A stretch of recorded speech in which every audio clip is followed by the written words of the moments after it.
پیش کرنے کے لیے سعد ابن عبد المجید امام نگر، سعد ابن عبد المجید امام نگر۔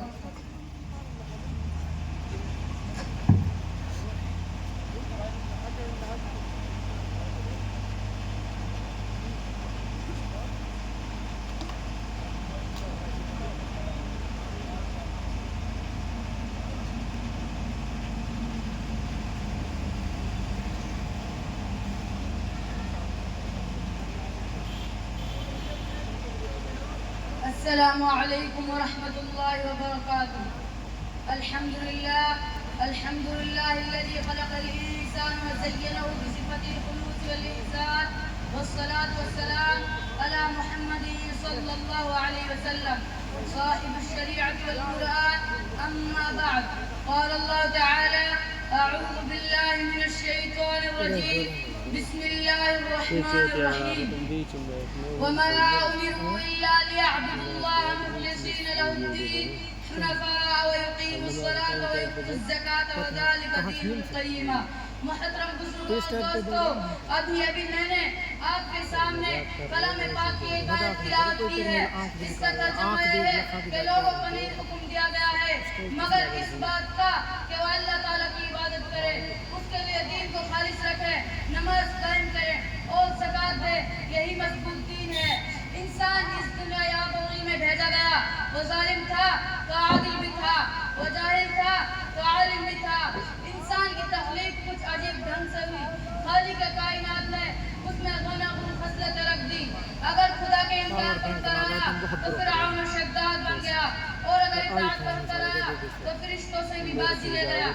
آپ اپنے ماحول پر نظر ڈالیں گے تو قدم قدم پر خالق کائنات کی عدل بقایا کو اطاعت پر ڈال دیں گے. انسان کس طرح سے اللہ تعالیٰ کی خوشنودی حاصل کرتا ہے اور کس طرح نہیں. قرآن مجید میں اس سلسلے میں بہت کچھ کہا گیا ہے، لیکن اگر اس کا خلاصہ چند الفاظ میں ادا کیا جائے تو کہا جا سکتا ہے کہ اگر انسان اللہ تعالیٰ کے احکام پر دل سے عمل کرتا ہے تو وہ رضا الہی کا مستحق ہے، اور اگر اس کے احکام پر عمل نہیں کرتا یا کرتا ہے لیکن دل سے نہیں کرتا بلکہ دکھاوے کے لیے کرتا ہے تو اس سے خدا تعالیٰ کی خوشنودی حاصل نہیں ہو سکتی.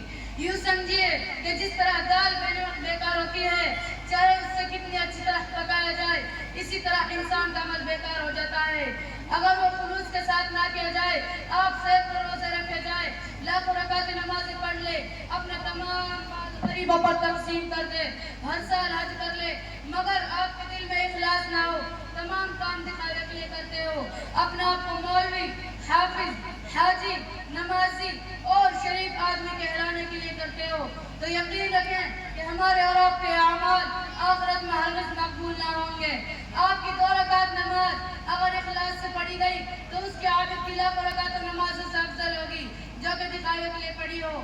آپ ایک پیسے کسی محتاج کو دیتے ہو، خلوص قلب سے ہو، اس امیر کی دولت پر بھاری ہوگا جو لاکھوں روپے اپنی شہرت کے لیے بانٹ دے.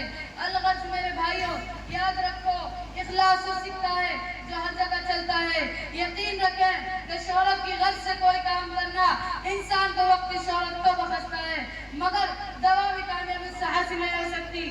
اگر ہمیں دوامی کامیابی حاصل کرنا چاہتے ہیں تو ہمیں چاہیے کہ خلوص دل سے دین کا کام کریں. اللہ تعالیٰ ہمیں جمیع حاضرین کو اخلاص کی توفیق دے اور ایمان پر قائم رکھے. سبھی بھائی عمل کریں گے انشاءاللہ. وآخر دعوانا الحمدللہ رب العالمین. السلام علیکم ورحمۃ اللہ وبرکاتہ.